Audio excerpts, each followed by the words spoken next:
Riwayat Sejarah Sultan Hidayatullah Halilullah bin Pangeran Ratu Sultan Muda Abdurrahman atau Hidayatullah II. Bab 1. Sultan Hidayatullah Halilullah bin Pangeran Ratu Sultan Muda Abdurrahman atau Hidayatullah II. Lahir di Martapura 1822. Meninggal di Cianjur, Jawa Barat. Tanggal 24 November tahun 1904 pada umur 82 tahun. Adalah salah seorang pemimpin Perang Banjar dan berkat jasa-jasanya kepada bangsa dan negara. Pada tahun 1999 pemerintah Republik Indonesia telah menganugerahkan bintang Mahaputra Utama. Beliau diangkat langsung oleh Sultan Adam menjadi Sultan Banjar untuk meneruskan pemerintahan Kesultanan Banjar menggantikan sang kakek Sultan Adam.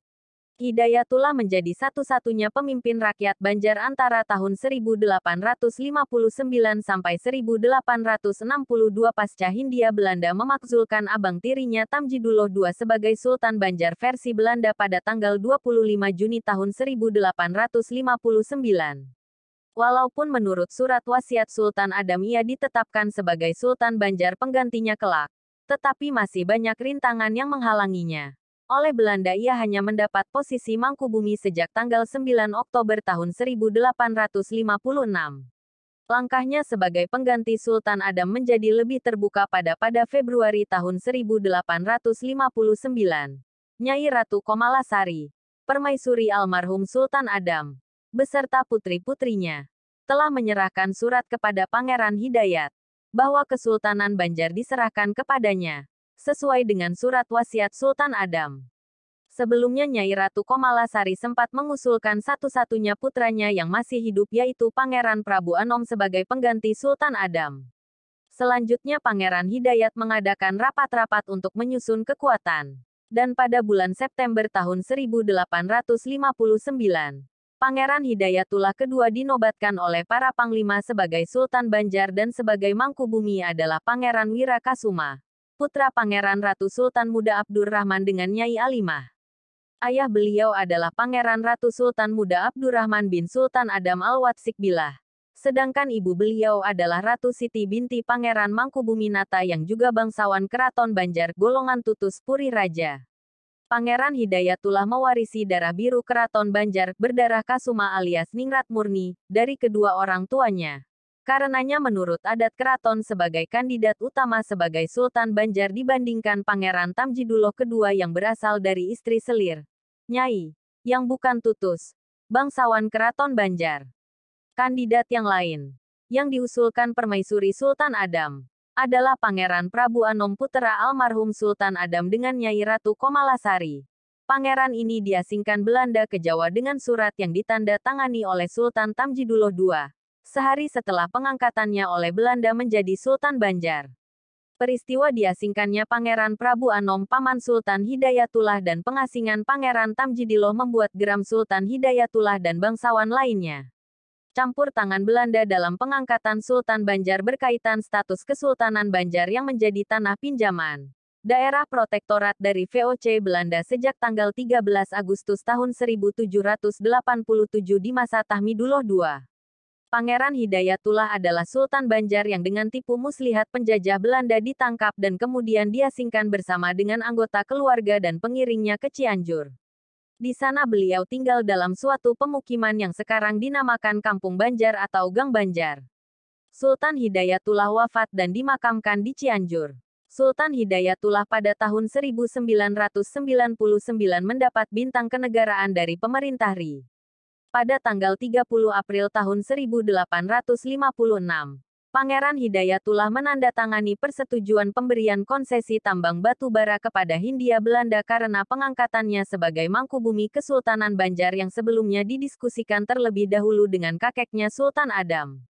Pada tanggal 9 Oktober tahun 1856, Hindia Belanda mengangkat Hidayatullah sebagai Mangkubumi untuk meredam pergolakan di Kesultanan Banjar atas tersingkirnya Pangeran Hidayatullah yang didukung oleh kaum ulama dan bangsawan keraton sebagai Sultan Muda.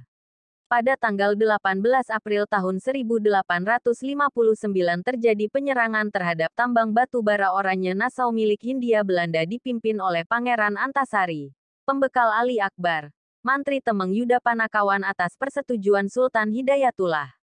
Pada tanggal 25 Juni tahun 1859, Hindia Belanda memakzulkan Tamjidullah sebagai Sultan Banjar oleh Kolonel A.J.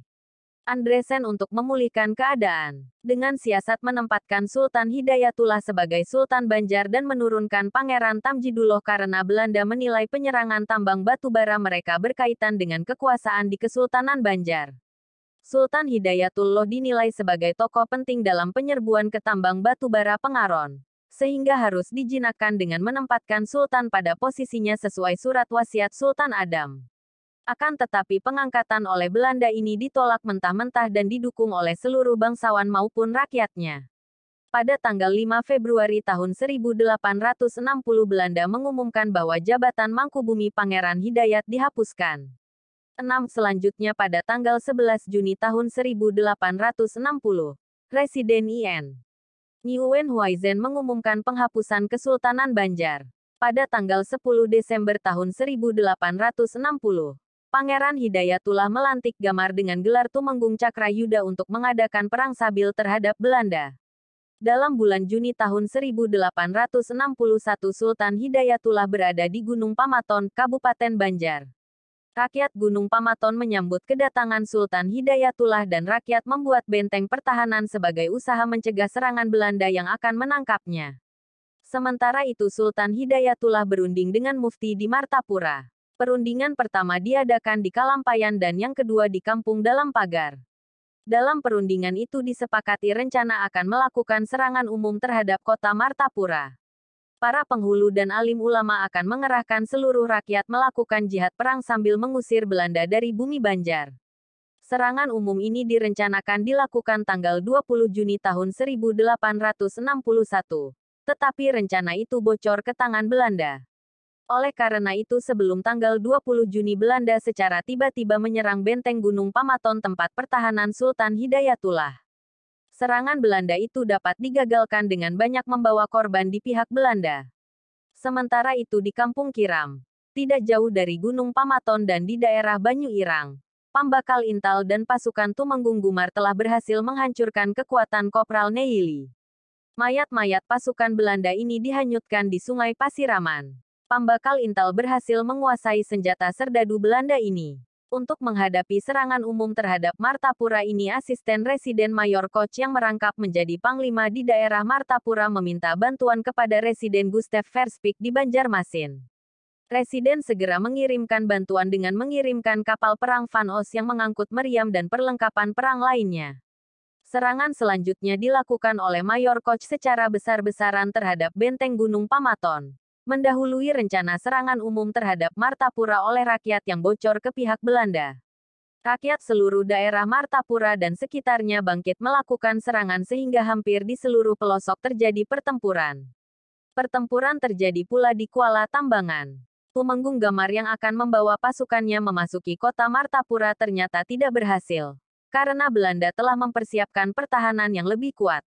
Pambakal Mel terlibat perang menghadapi serdadu Belanda di sekitar daerah Mataraman. Sementara di Gunung Pamaton pertempuran terus berkobar. Pasukan Belanda bukan saja menyerang benteng Gunung Pamaton yang belum berhasil dikuasainya, tetapi juga membakar rumah-rumah penduduk yang tidak berdosa. Membinasakan kebun-kebun dan menangkapi penduduk, sehingga penjara Martapura penuh sesak. Dalam pertempuran di Gunung Pamaton tersebut banyak sekali jatuh korban di kedua belah pihak. Letnan Terdurde dan Kopral Grim tewas kena tombak dan tusukan keris di perutnya. Serangan bulan Juni tahun 1861 terhadap benteng Gunung Pamaton berhasil digagalkan oleh rakyat yang hanya memiliki persenjataan sederhana. Memang benteng Gunung Pamaton saat itu dipertahankan oleh pimpinan perang yang gagah berani. Selain Sultan Hidayatullah terdapat pula Demang Lehman, Tumenggung Gamar, Raksapati, Kiai Puspayuda Negara. Selain itu terdapat pula pahlawan wanita Kiai Cakrawati yang selalu menunggang kuda yang sebelumnya ikut mempertahankan benteng Gunung Madang, dan saat itu ikut mempertahankan benteng Gunung Pamaton. Dalam bulan Agustus tahun 1861 Mayor Koch sekali lagi mengerahkan pasukannya menyerbu Gunung Pamaton. Sebelum serangan dilakukan, Mayor Koch menghancurkan semua ladang, lumbung padi rakyat, hutan-hutan, dengan harapan menghancurkan persediaan bahan makanan. dan menghancurkan hutan-hutan yang dapat dijadikan benteng pertahanan. Mayor Koch gagal dalam usahanya untuk menangkap Sultan Hidayatullah dan pimpinan perang lainnya. Karena sebelumnya benteng ini telah ditinggalkan. Karena rakyat menggunakan siasat gerilya dalam usaha melawan Belanda yang memiliki persenjataan yang lebih baik. Perang gerilya adalah salah satu siasat untuk mengantisipasi musuh yang memiliki persenjataan yang lebih unggul. Setelah ditipu dengan terlebih dahulu menyandera ibunya, Sultan Hidayatullah pada tanggal 2 Maret tahun 1862 dibawa dari Martapura dan diasingkan ke Cianjur.